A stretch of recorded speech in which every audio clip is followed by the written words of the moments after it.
Je vais commencer par la persévérance et l'entrepreneuriat. Tous les jours, l'on nous recommande d'entreprendre, surtout dans notre environnement. Parce que j'aime toujours le dire, le chômage n'a pas encore commencé. Actuellement, ce qu'on appelle le chômage, en réalité, c'est un échantillon du chômage.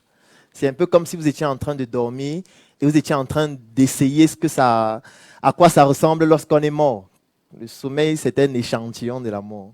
Donc, le chômage actuel, c'est un échantillon de ce qui arrive. Pourquoi est-ce que je le dis? C'est parce que la situation économique de notre pays et globalement de notre continent est en train de se dégrader de manière extrêmement importante. Et il y a beaucoup de facteurs qui participent à cette dégradation. Le premier facteur, c'est un boom sur le plan démographique. Et je pense qu'on ne l'évalue pas suffisamment parce qu'en réalité, on n'a pas des indicateurs performants, mesurables actuellement pour permettre de mesurer cela. Je vais vous dire quelque chose qui peut, par exemple, vous étonner. Dans un pays comme le Cameroun, il n'y a aucune autorité qui peut vous dire le nombre de personnes qui naissent chaque jour. C'est une statistique que personne n'a. Je vais donner une deuxième statistique. Aucune autorité au Cameroun ne peut vous dire le nombre de personnes qui meurent chaque jour. Personne n'a cette statistique exacte. Je vais aller plus loin. Aucune autorité ne peut vous dire le nombre de Camerounais qui résident à Yaoundé. Le nombre exact. Personne n'a cette statistique. Ni Douala, ni dans tout le Cameroun. Et je vais aller plus loin. Ça veut dire qu'on ne connaît pas le nombre de Camerounais qui résident au Cameroun. Ça, ce n'est que l'exemple du Cameroun, mais je pourrais prendre l'exemple dans beaucoup d'autres pays, surtout d'Afrique subsaharienne. Quelle est la conséquence de cela? La conséquence, c'est un peu comme si vous avez votre entreprise qui est située dans une ville comme Yaoundé. Vous avez pris des locaux, mais vous ne connaissez pas le nombre de vos employés. Donc vous travaillez dans une entreprise, mais vous ne connaissez pas le nombre d'employés. Mais c'est vous le responsable. Alors ce qui se passe, c'est quoi?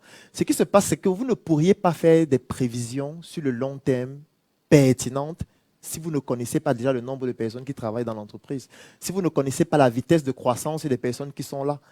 Ça veut dire que si vous avez 10 personnes dans votre entreprise maintenant et que votre activité vous impose d'avoir une croissance, par exemple, de 10% par an, ça veut dire que chaque année, votre personnel, ou du moins vos ressources humaines, vont augmenter de 10%. Et étant donné que vous ne mesurez pas cela, vous n'allez pas prendre les décisions qu'il faut pour qu'à un moment donné, on ne se retrouve pas englué. C'est pour ça qu'il y a par exemple un phénomène qui s'est produit cette semaine à Yaoundé, qui était CREAT. C'est un jour, je pense que c'était mercredi ou mardi, où il y avait des embouteillages tellement importants qu'on se demandait qu'est-ce qui est en train de se passer dans la ville. C'est-à-dire, on n'arrivait pas à circuler dans n'importe quel endroit de la ville. En fait, ça, c'est un échantillon de l'embouteillage. Parce que les vrais embouteillages arrivent. Parce qu'on ne mesure pas la croissance démographique de la population, on ne mesure pas les naissances, on ne mesure pas les décès, on ne mesure pas l'immigration dans la ville ou dans le pays. Ce qui fait en sorte que la population est en train d'exploser, mais les infrastructures ne suivent pas le même rythme. Ça veut dire que les routes qu'on construit ne suivent pas le même rythme de cette croissance. Les appartements qu'on construit ou alors les biens immobiliers ne suivent pas le même rythme. Ou alors les structures hospitalières ne suivent pas le même rythme. Les écoles ne suivent pas le même rythme. Et tout naturellement, la fonction publique et les institutions privées, ou plutôt les entreprises privées, ne suivent pas le même rythme. C'est ce qui fait en sorte qu'il y a des gens qui vont à l'école. Par exemple, si je vais prendre une statistique au Cameroun, en 2018, on répertoriait au Cameroun environ 500 000 étudiants. C'est d'ailleurs de cette statistique qu'a été basé un don qui a été fait et qui a créé beaucoup de polémiques au Cameroun, notamment d'ordinateurs. 500 000 ordinateurs. En fait, c'était basé sur cette statistique-là. Mais c'est une statistique qui n'est pas statique. Ça veut dire que chaque année, elle est dynamique puisqu'elle augmente. Ça veut dire que la démographie augmente, le nombre de personnes qui vont à l'école augmente. Donc c'est une statistique qui est en train de progresser. Mais le nombre d'emplois n'est pas en train de progresser au même rythme. C'est-à-dire le nombre d'emplois offerts, que ce soit par la fonction publique ou alors par les écoles, ou alors par des institutions privées ou des entreprises privées, ou alors même par des organisations internationales. Ces emplois-là ne sont pas en train de croître au même rythme de ces étudiants qui vont à l'école. Ce qui fait donc en sorte que, actuellement, ce qu'on appelle chômage, en fait, c'est un échantillon. Et la Covid est alors venue comme le clou du spectacle.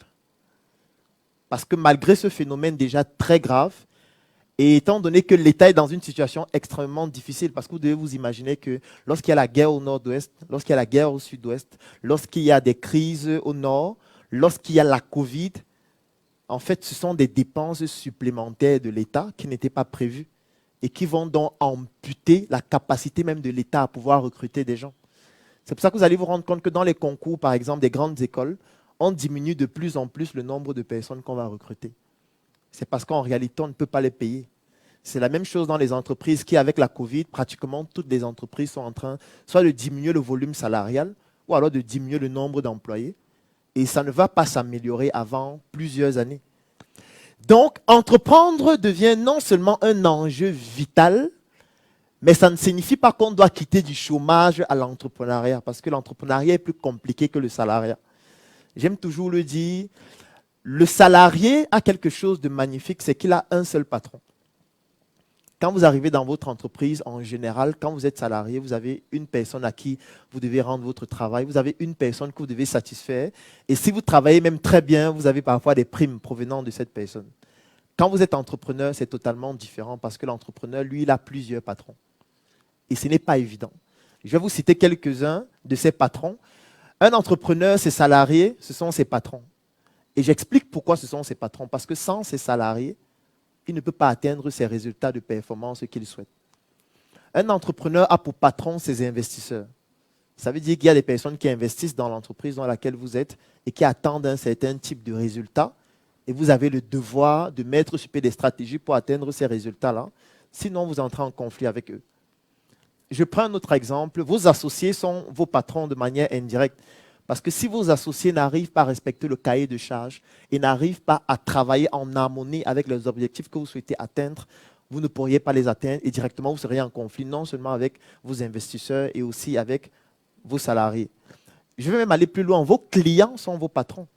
Parce que si vous proposez une solution, qu'elle soit orientée sous forme de produit ou de service, si des clients n'achètent pas cette solution, votre entreprise disparaît.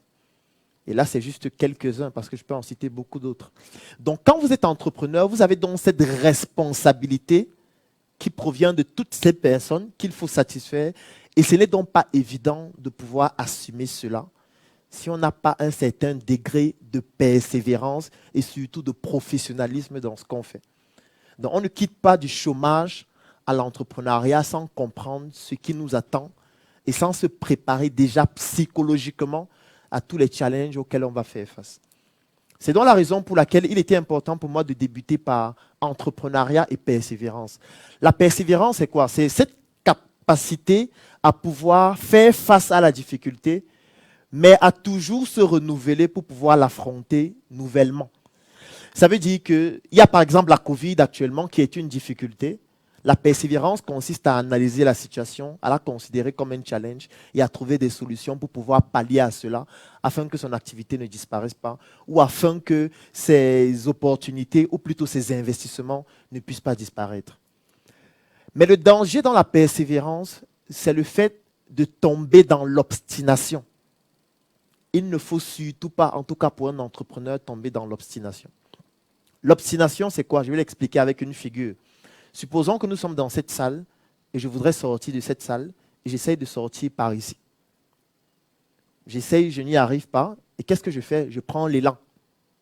Je me dis, c'est peut-être parce que j'étais très proche. Je prends l'élan, je cours, je plonge sur le mur ou sur la fenêtre, je me blesse et je me dis que c'est peut-être parce que l'élan n'était pas très grand.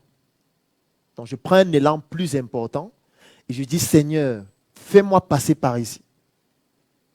Je ne fais qu'essayer, ça ne fonctionne pas. Et je me dis que c'est peut-être moi le problème. Il faut que je change quelque chose pour que ça fonctionne. C'est ça qu'on appelle l'obstination. C'est-à-dire que vous êtes en train d'essayer une solution face au marché que j'ai considéré ici comme ce mur. Et ça ne fonctionne pas, mais vous insistez pour que ça fonctionne de cette façon seulement. Alors que tout ce que vous pouvez faire, c'est de changer la manière de procéder. C'est de vous dire, peut-être ici, ça ne fonctionne pas. Est-ce que je ne peux pas essayer ici, essayer là-bas, jusqu'à trouver la porte? Et progressivement me poser la question, est-ce que je ne peux même pas trouver un moyen beaucoup plus simple de sortir d'ici? Parce que c'est le questionnement que l'entrepreneur doit avoir. Est-ce qu'il n'y a pas un moyen plus simple? Est-ce qu'il n'y a pas un moyen moins coûteux d'arriver à l'objectif Et pour cela, donc, il faut avoir une sorte de flexibilité intellectuelle. Il ne faut pas tomber dans l'obstination. Il faut être déterminé et non obstiné. Celui qui est déterminé, c'est celui qui essaye une solution une fois, deux fois, trois fois. Il se rend compte que ça ne fonctionne pas. Il s'arrête, il évalue, il essaye de comprendre pourquoi ça ne fonctionne pas. Est-ce que le problème c'est lui? Est-ce que le problème c'est le marché? Est-ce que le problème c'est l'environnement?